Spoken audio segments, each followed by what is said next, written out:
Well, we are live. Third try must have been the charm. Evil phone, be quiet. Uh, I tried twice before. I guess they didn't like my uh, title and description. I've been waiting for things to calm down.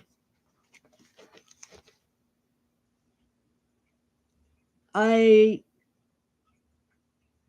put up a thumbnail of, wow, something like 10 years ago when I went on a tour with Walter Bosley, and we went through parts of Riverside County and San Bernardino County, where he's um, investigated and written a trilogy, 3 books, not fiction, but speculation. They're all part of the Empire of the Wheel story about various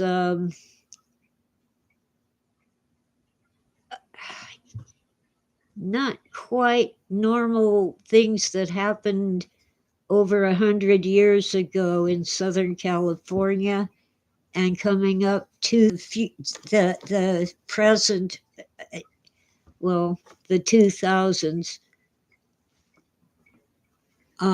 Things like a Spanish explorer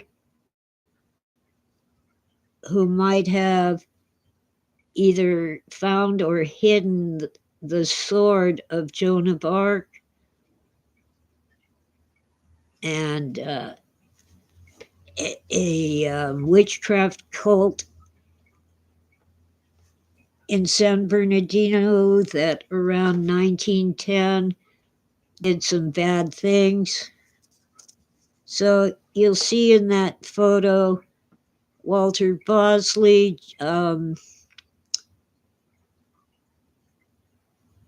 Joseph Patrick Farrell, and one of my neighbors whose name I can't come up with. I just blank on it.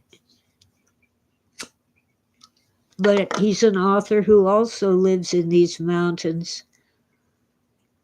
Gosh, I got cat hair on my eyelashes, I think. Something like that. Anyway, it involves the trilogy, the Empire of the Wheel trilogy that Walter Bosley wrote and published. Involves espionage and strange happenings, murders, uh, mostly around 1910. It even touches on Butch Cassidy and the Sundance Kid. Very interesting, careful research that he started when a local librarian pointed him to some information from early in the 1900s.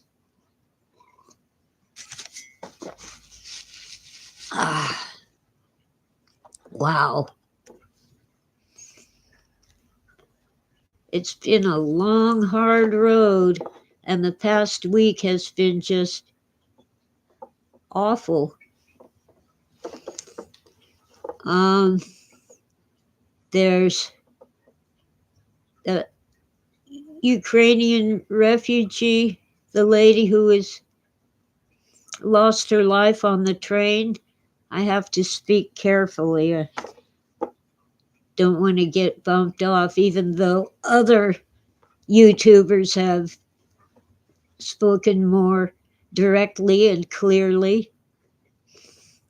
And then there was Charlie Kirk. I barely knew his name. I had seen a clip here and there on other people's YouTube streams of him talking. And then Wednesday morning, I woke up late, started looking for cooking shows on YouTube because I'm trying to learn to cook. And the veteran biker,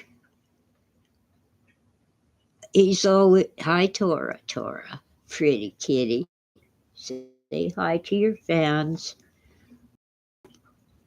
He's always entertaining, but he was kept talking about Charlie. And I didn't know who Charlie was, and he never said the last name. And it was only about a 10-minute video. And then I discovered from other streams by other YouTubers, it was Charlie Kirk. Now, I don't know. I've never been to his events. I didn't know really who he was, but it's awful when anyone loses his or her life. It really sort of made the bottom drop out, if you know what I mean. I'm sitting here and just, oh, all right, Tora and Sweetie need their treats. You did say hi to your fans, Tora, so come on. Here you go. She's had treats twice already this morning. Here, Sweetie. The other cats have gone outside, which is just as well, because when you give treats to 5 or 6 cats, you run out real fast. Well, then in the following days, I had to keep turning off YouTube streams and saved streams and live streams because they were showing people celebrating the death.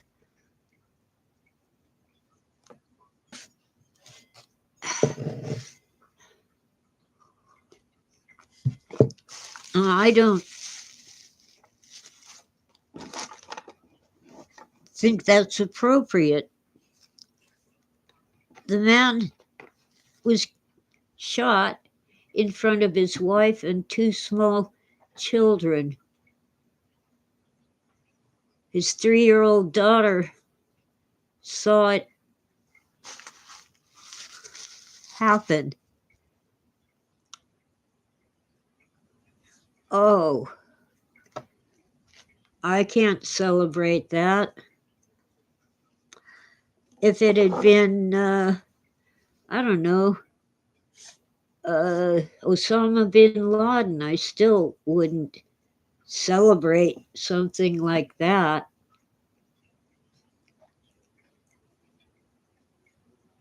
This was just a man who talked to people.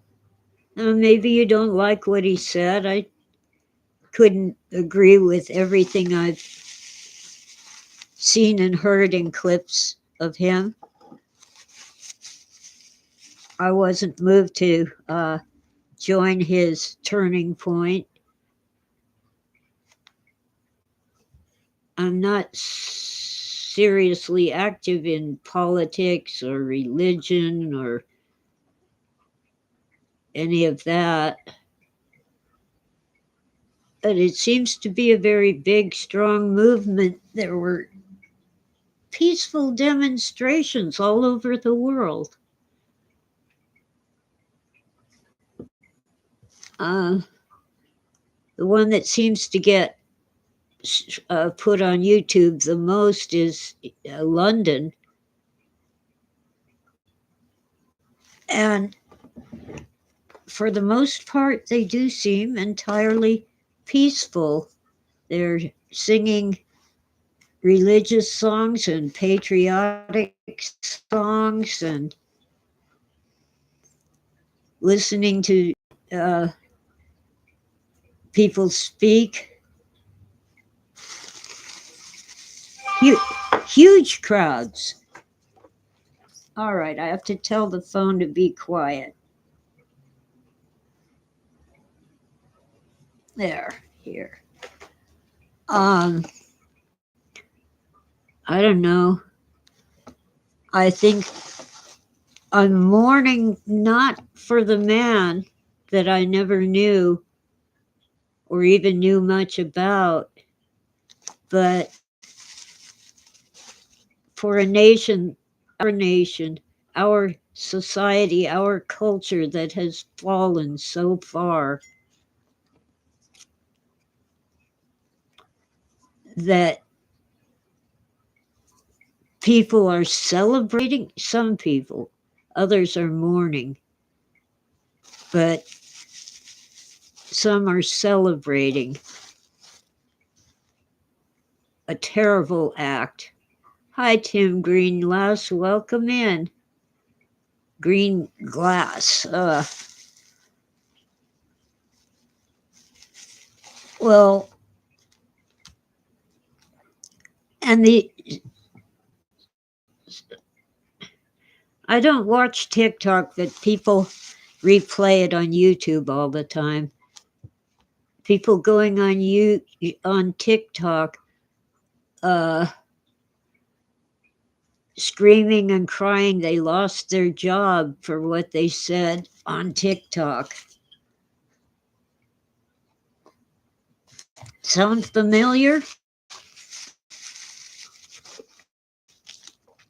In was either 21 or 22, one of my YouTube streams was taken down because I described my personal experience with a certain medical thing. And I had a strike against my channel.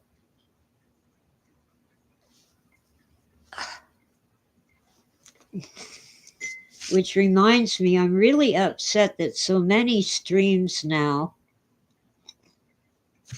for the past few days, have had ads running every 2 to 3 minutes,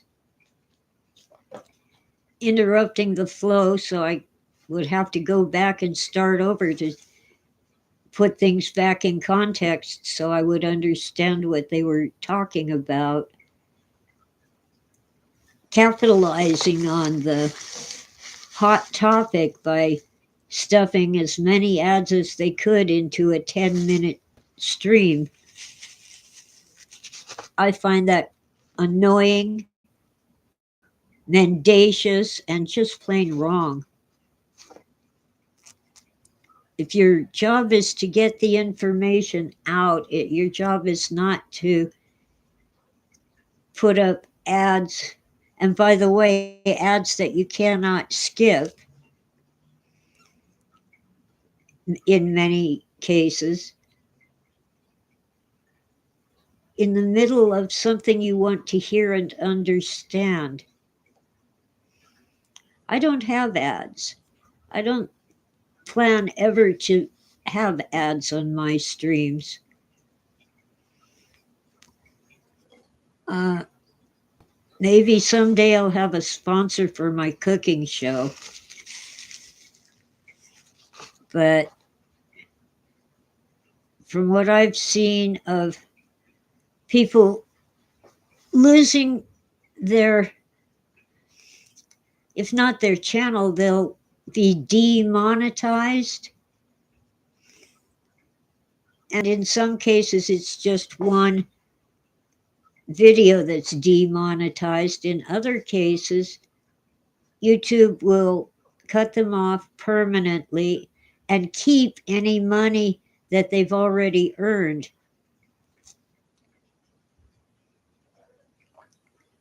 They forfeit anything that they haven't already been paid. And it can be thousands of dollars. Just, no, we're bad. We're keeping their money. And there's nothing you can do about it. That happened to me once with Google Ads. I had earned only $20, and their minimum for payout is $50. And they kept my lousy $20 and never told me why. It's been about 20 years since that happened, maybe longer. Not more than 25 years, but I think a little more than 20.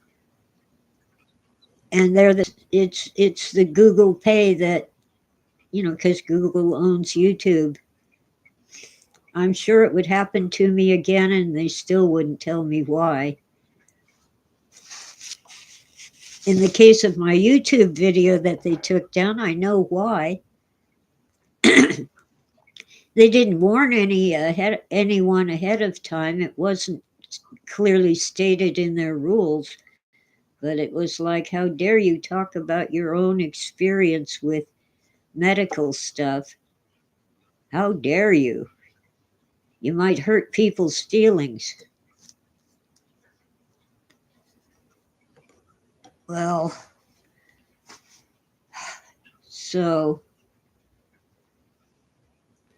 we're in a very precarious situation culturally and socially, where people think that violence is a valid response to someone who says things you don't like. Oh, he hurt my feelings. That's violence. That's verbal violence. Okay, don't listen to him. Turn off the stream, or if it's live, walk away. I do that when I hear things I don't want to hear. I don't get violent. I don't know, maybe I'm different, but I meet people all around me who are at least as peaceful as I am. I might actually yell and scream, but I don't get physical. There was one time when a drunk woman uh, who eventually married my son was punching me in the face, and it didn't hurt. She was hits like a girl, but she was, I was wearing my eyeglasses and she was bending them, and I'm sure they would have broken if it had continued. So I put up my hands like this, and she just moved closer, I guess, to hit harder. So I pushed her off of me, and she fell over backward. That's as violent as I've ever been. And I was just protecting my face.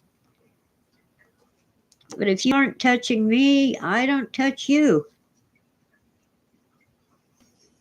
And I think most of the people I meet are the same way. There's one particular local woman who, well, she has mental problems and she's alcoholic. So when she's in a bad mood, and you can tell because she's talking to invisible people, you don't go near her. But when that fit is over, she's a nice lady. Go figure. I don't know if it's alcohol or just mental problems, or maybe the combination. Why does anyone think that words are an excuse for physical violence?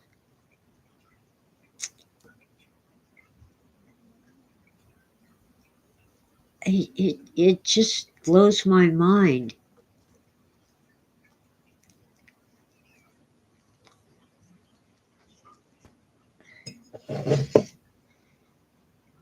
It's awful. And in the case of the young Ukrainian lady who was just riding a train home from work, she didn't do anything. She just existed. And boom, she's gone. I did see a clip of that against my will. I didn't realize they were going to show. Well, they didn't show the actual attack, but they showed the aftermath. I didn't need to see that.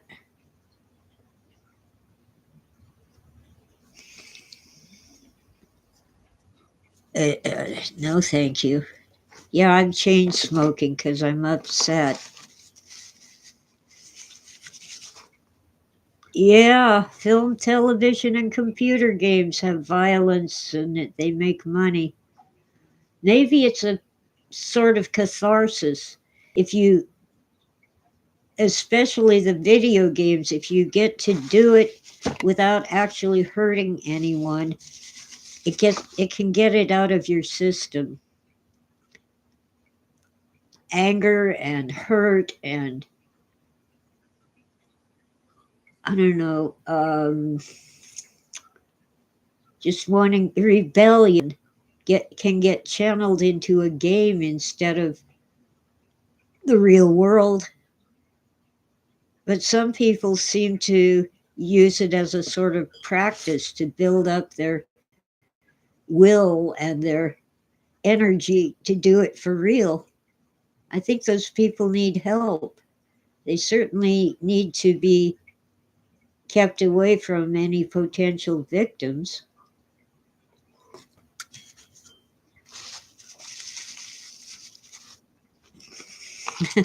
I used to worry about my son. He's in his 50s and still plays some video games where you shoot things and beat things up, but he's like a major pacifist. He's really good at ratcheting things down, calming people down, and avoiding confrontations. A car went by outside. That's why I looked out the window. We're headed into cooler weather, and I think code enforcement is finished with tagging my yard for what they think are weeds. You know, they include a photo with their notice, and it showed roses, irises, and hollyhocks. And I'm sure they must have thought the hollyhocks were weeds.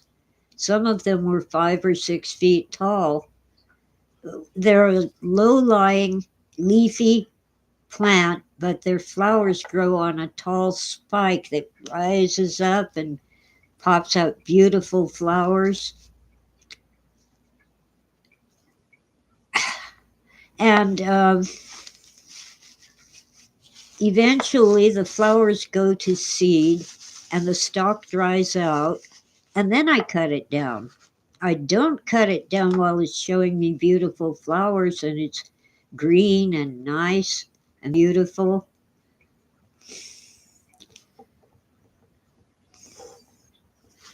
I wrote them a letter.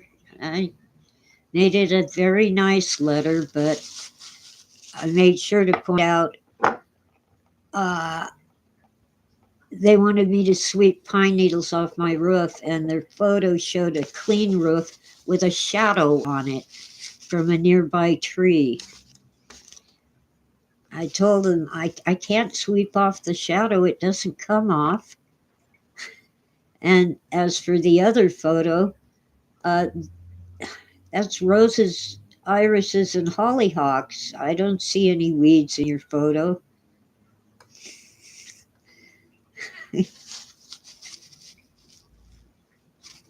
And I asked them to, if they had any pictures of actual violations, and would they please send them to me so I could clean up actual weeds.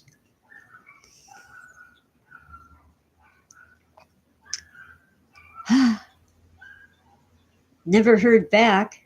I think they said they would reinspect on September 6th, and I think they did, maybe, but they haven't gone the next step toward a fine and stuff like that.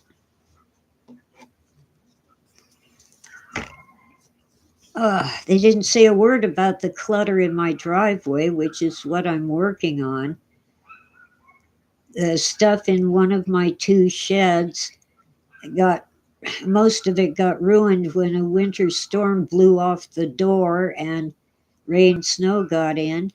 And I have to drag it out to the driveway and sort it and bag it up for, to be hauled away with the trash and salvage anything that did not get ruined.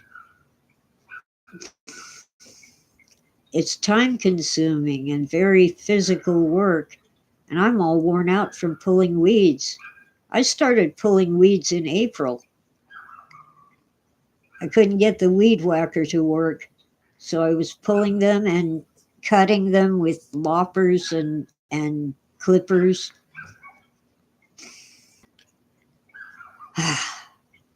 When I pull them up, they don't grow back as much or as fast. There'll always be some seeds, but over the years, I've created spaces in my yard where it's just dirt and I can plant cultivated plants, pretty things.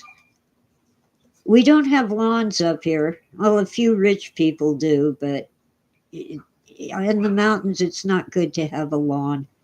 Uses too much water and takes a lot of care. And generally, lawns don't grow well in our soil. So you have to basically landscape the yard, put in store bought dirt, and kind of pray over your grass every day.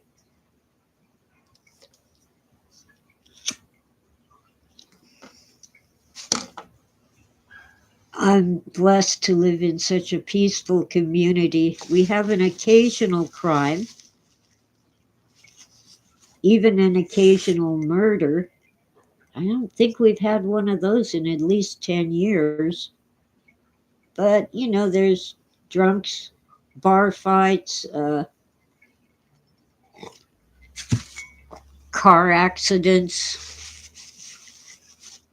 from people driving foolishly. And we've had a few house fires. People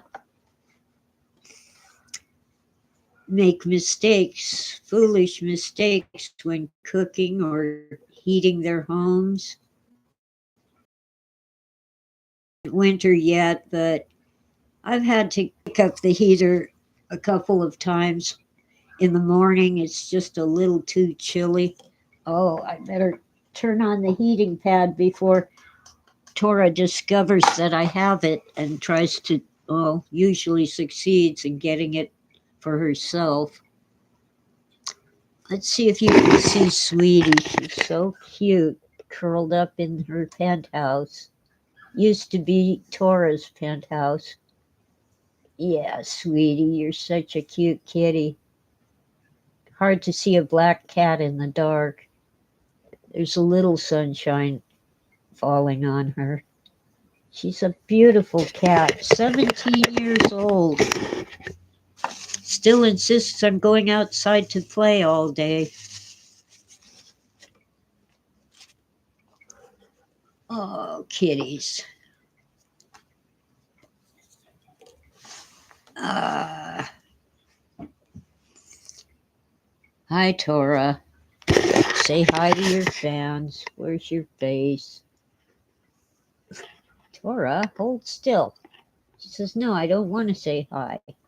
I don't want to say hello.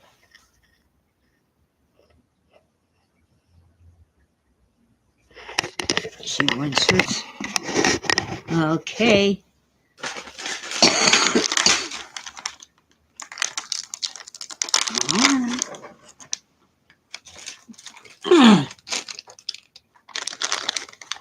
Well, Sweetie's being good, so I'll give her treats first, and then Tora. Tora will pester me mercilessly all morning.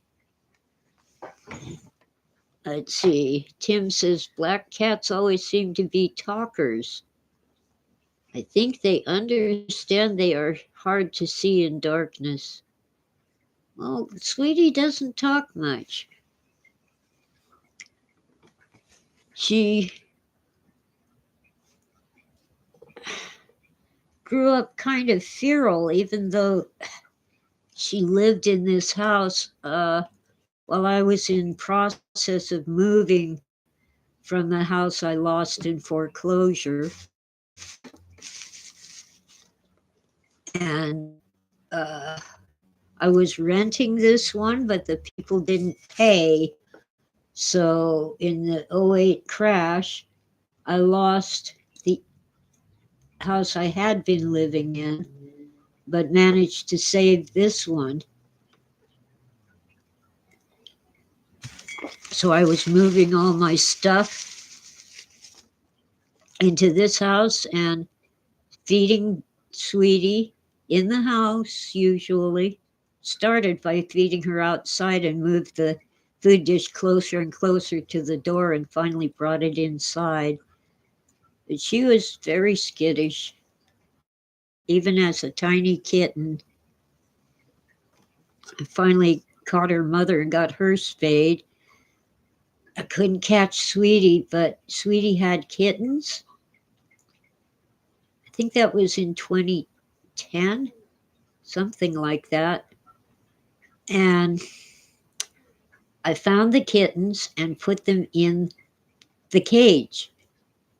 I couldn't use just an ordinary carrying cage. It was a kennel cage for a small dog, but it worked for a cat and kitten. So I put the kittens in the back of the cage. And when Sweetie went in to get her kittens, I shut the door and took the whole brood to the vet for Sweetie got spayed and they all got shots.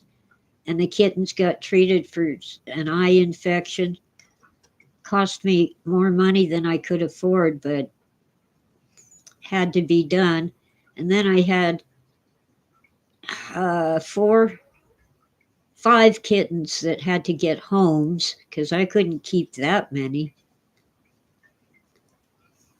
Especially when I moved my 5 cats down from the other house. Sweetie made 6. And then, as often happens, other stray cats moved in. And said, hey, you got cat food, here I am. Some of them were lap-sitting pets and some were just here to eat the food.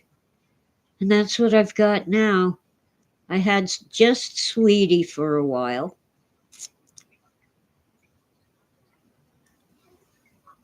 Back before COVID, I had just Sweetie.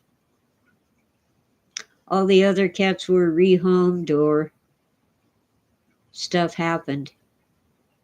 And I adopted Tora in 2020. Yeah, I adopted her right before I broke my hip.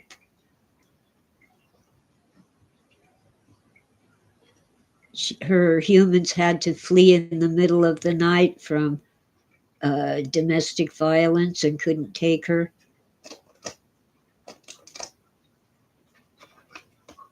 Well, a little while after I came home with my broken hip, and it was not my hip, it was really my leg. They just called it a broken hip. It was the leg bone. Tora broke her hip and cost me a bloody fortune at the vet, the emergency vet. So between getting her spayed and getting her various vet visits, she's $1,000 cat. That was 5 years ago. I spent my entire stimulus check on her vet bill. Tora, get out of my stuff. You don't eat cough drops anyway. Get out of my stuff. I gave you treats. She wants the better treats. Where's the good stuff? Irresistibles. Okay? Since the other cats aren't here, I don't have to paw these out to 5 or 6 cats. So I have 2 and 3C. 3C was 3CPO. Who were feral kittens that, well, a local charity got them spayed for me. And they just never left. With feral cats, they get them spayed and turn them loose back where they found them. At least they won't pop out kittens. Smokey moved in. Just started coming in the house. It's like, oh, this is where I live. Here's the food dish. At first I tried to chase her off. She wouldn't leave. She'd come right back. And she's an attention hog. She wants to be petted and held and loved and petted some more. I have limits. I can't pet the cat all day long. I have other things to do. So that made 5. Sweetie, Tora, Tutu, 3C, and Smokey. She's gray, so she's Smokey. Now Grandpa has moved in. Old Tomcat. I've tried twice to get him into a carrying cage so he can be neutered. You cannot get that cat into a cage. Or I can't anyway. I hope there are no more cats trying to move in. I can't feed them all. I can't. The house is tiny. It doesn't. And in winter when it snows, I'll have 6 cats in my bed. Can't deal with it. But what are you going to do? People keep abandoning their pets when they move. One guy didn't exactly abandon his dogs, but he never got the dog spayed. She had puppies, and he did not put the puppies up for adoption. He just kept them, but did not feed his dogs enough. So they were roaming the town, begging for food everywhere and turning into a pack of wild dogs that were rather dangerous. They were, that Japanese breed that's very popular. Not Shih Tzu. I don't know, they're a medium-sized dog, generally black and white or brown and white, mottled, long hair. One time when I had gone to the mini mart around the corner and got some snacks. 2 of them followed me home, and it didn't look friendly. It looked like they might be going to gang up on me.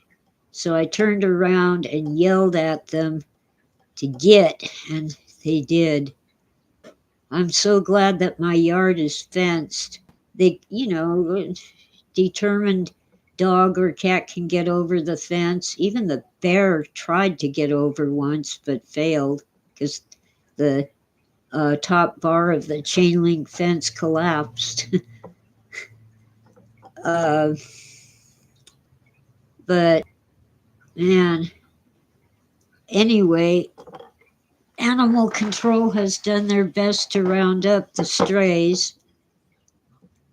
And just recently, that guy's house burned down. So the problem is gone. And I think they've rescued all of the dogs. Sorry, I don't remember the name of the breed, but it's very popular. And once those dogs got processed at the shelter and, their health managed and so forth, they all got homes. People really want those dogs.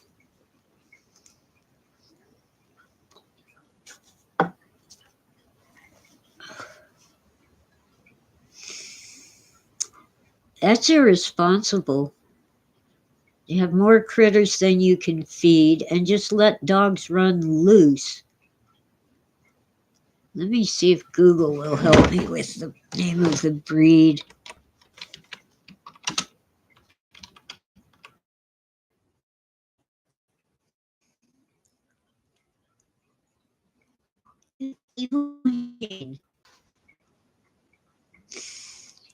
Stinking internet. I hate Verizon. The dogs are Akitas.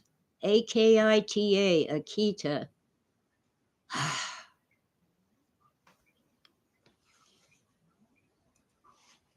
Very beautiful dogs.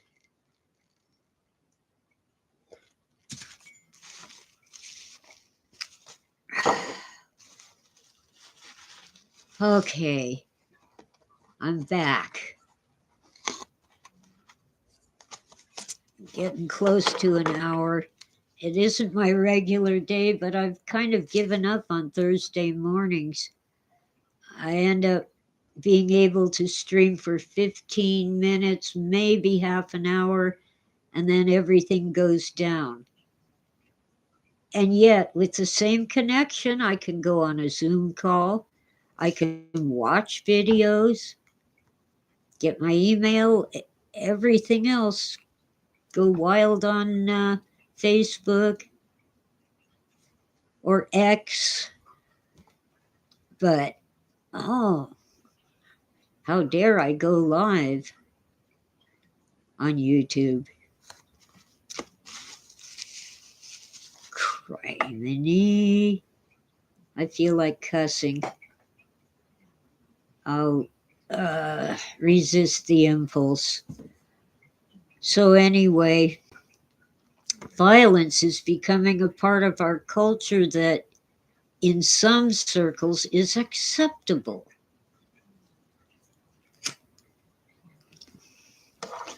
It's like it's okay to celebrate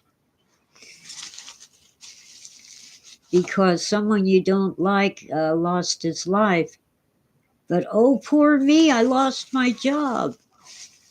Well, businesses need to keep up their image. If they lose their customers, they go out of business. So you need to keep that in mind when you're speaking in public, whether it's on the internet or in person.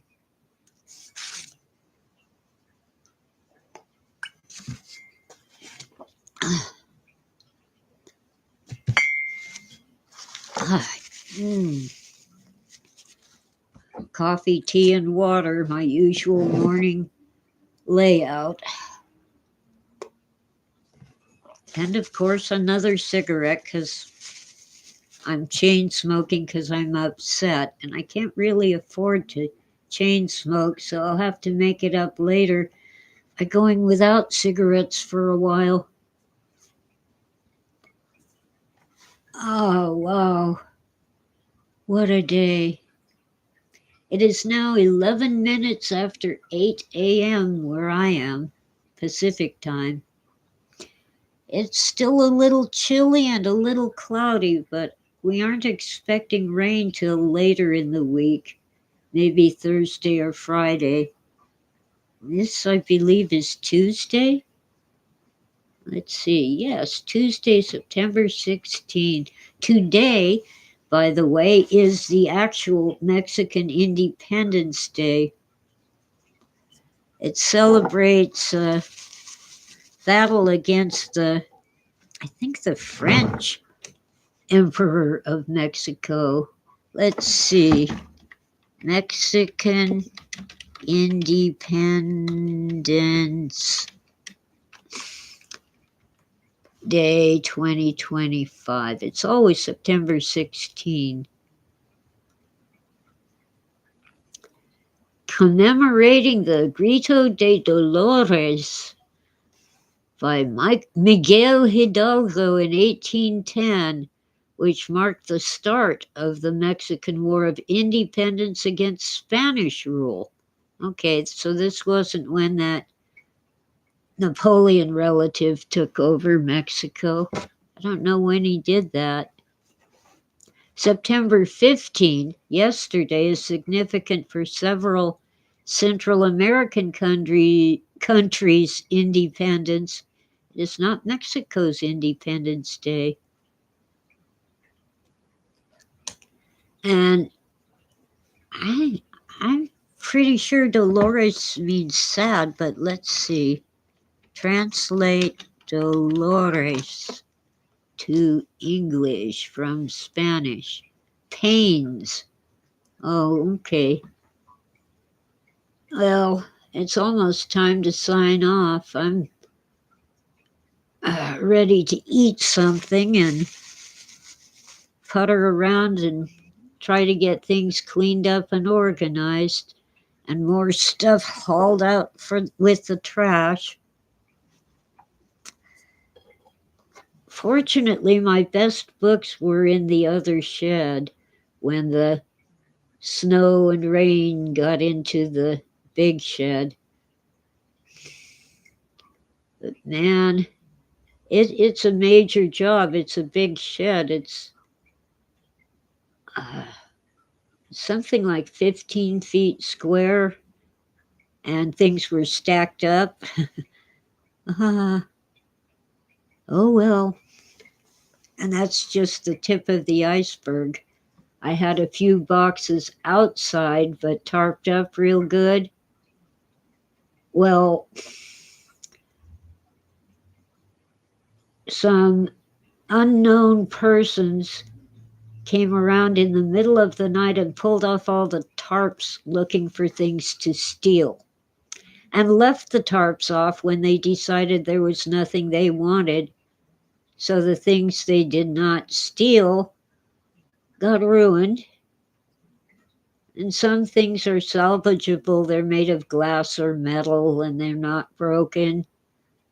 But the cardboard boxes got all wet and then dried out, stuck to things, and dirt got in and so forth. Some people are worse than raccoons, and the raccoons just tip over my trash barrel and try to find food. I've pretty much put a stop to the raccoons by putting on tight lids and then using bungee cords to hold the lids down so they won't pop off. Raccoons are smart. Usually when they tip over a trash barrel, either the lid pops off on its own or they can pull it off. As cute as they are, raccoons, they carry disease, they attack your cats, and so forth. But they mostly come out at night. If they're really starving, you might see them in the daytime. But they're nocturnal. They like the darkness. Okay, guys, take a deep breath, remain calm, remain peaceful.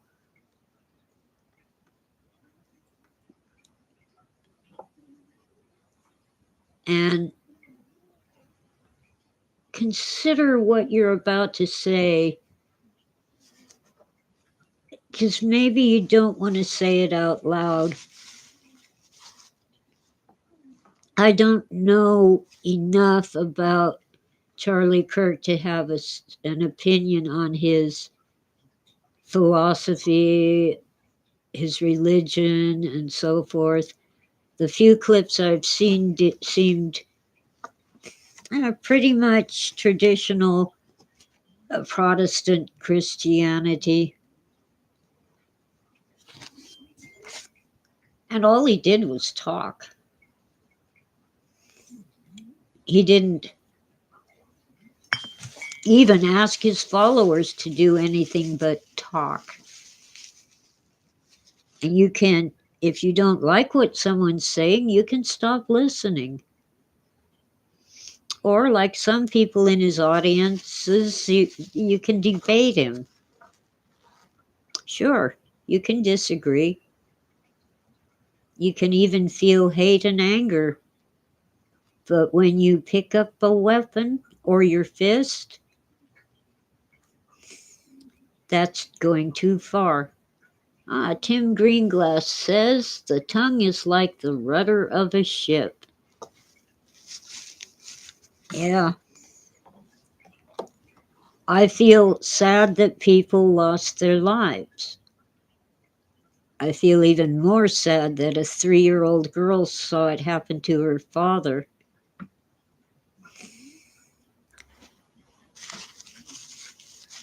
I don't know whether to feel angry.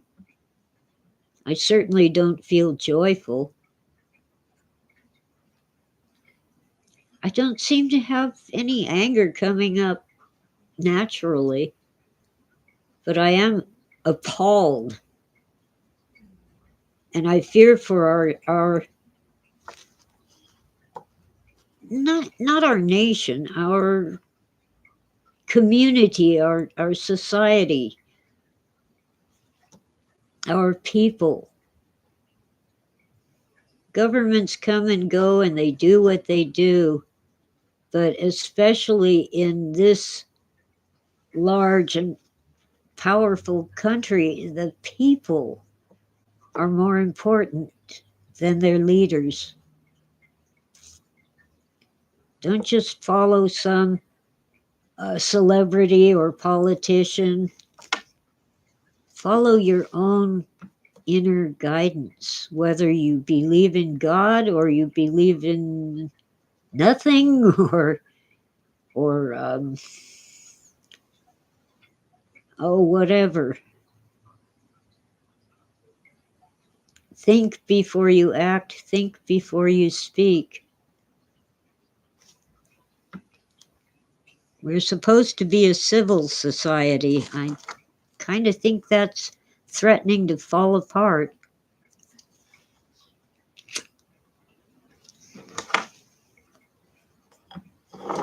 But most of us do have a moral compass. Most of us do know what's right and wrong, and in moments of anger or fear or hatred, we might lose that guidance. That's when you need to stop, hold your breath, and calm down and think and feel and make sure that what you're about to say or do is a good thing. Most of us are good inside, but even good people do stupid stuff, make mistakes, especially in a moment of anger or fear or hate. We need to learn to stop, take a deep breath, stay calm, stay peaceful, and really think and feel about what you're about to say or do. And sometimes it's best to just walk away, even if the other guy is wrong. You probably can't change him or her. You're just, throwing, what is it, throwing good money after bad? Not a good plan. And for God's sake, don't do anything that'll cost you your job. I've been fired, but it was because I couldn't do the work. I thought I could, but when I started actually working on the floor, whether it was sorting mail or something else, I honestly could not do it. And I just went to my supervisor and said, because it's hard to fire people, you have to have cause and all this stuff. I said, I'm not your best worker, so maybe you don't want me. And she was so relieved. She said, yeah, it's mutual consent. I'll get you your paycheck and you can leave. So I waited around a few minutes. She brought me a check and we parted on peaceful terms because I didn't want to stay in a job I couldn't do. That just to get a paycheck for what? For screwing up their um, assembly line? It was putting junk mail into envelopes and sorting them by zip code.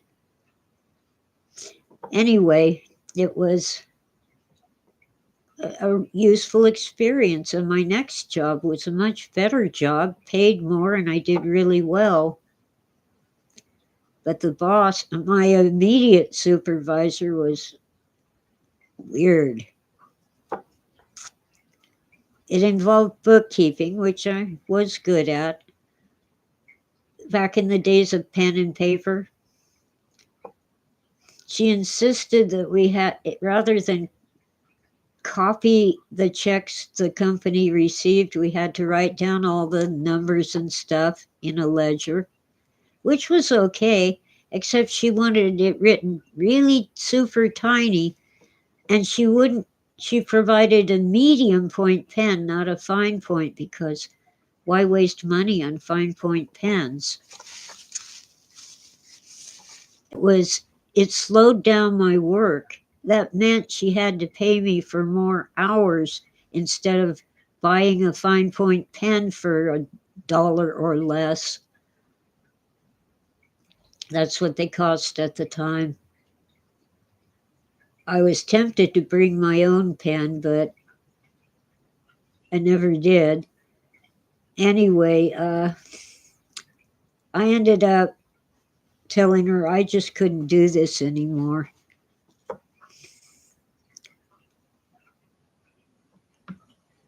And then I got a teaching job. And for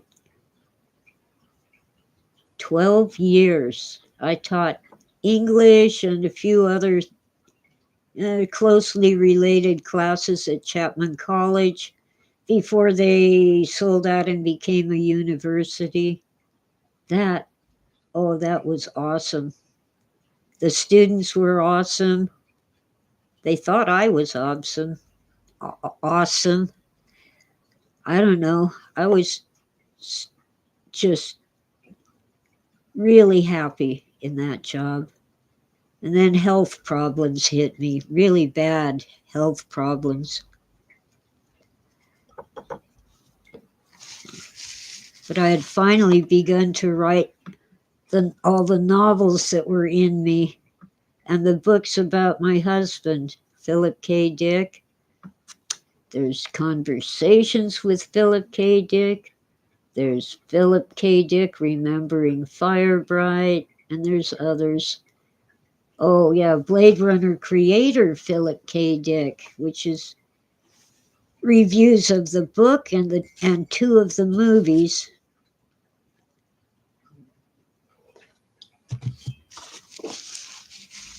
And wow, I even have a murder mystery, Murder Lies, as in telling lies. I'm still working on the sequel, Murder Bleeds. I keep getting stuck, but it's coming along. So if I ever finish cleaning out the shed, maybe I'll get some of this writing done. I focus on a woman detective who lives in Twin Peaks with her cat. So it's kind of fun. But murder mysteries have to be really well crafted because your readers will let you know if there's something where you made a mistake. Maybe you had someone in a green dress and then later on in the book, but part of the same scene, she's in blue jeans. They'll catch inconsistencies. So you have to be careful. Make sure everything fits. So anyway, I want to thank you all for being here. You make my day, even in this sad time, especially in sad times. You give me hope. And you're all just awesome. I'm trying to type and talk at the same time. I used to touch type, and I kind of touch type now, but sometimes my hands are in the wrong position on the keyboard and I type a bunch of garbage.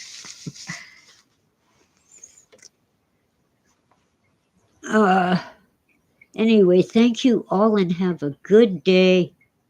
And let's all be kind to each other.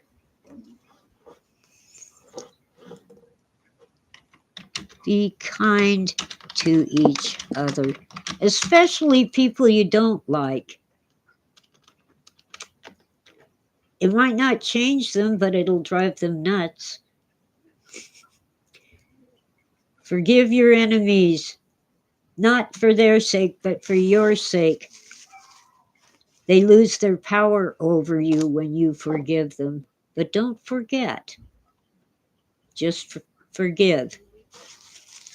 Forgetting might come naturally, but don't push it. And have a great day, everyone. It's so good to have someone in chat. I'll try on Thursday morning, also around 7 to 7:30 Pacific time. But Verizon seems to be at its worst on Thursday mornings.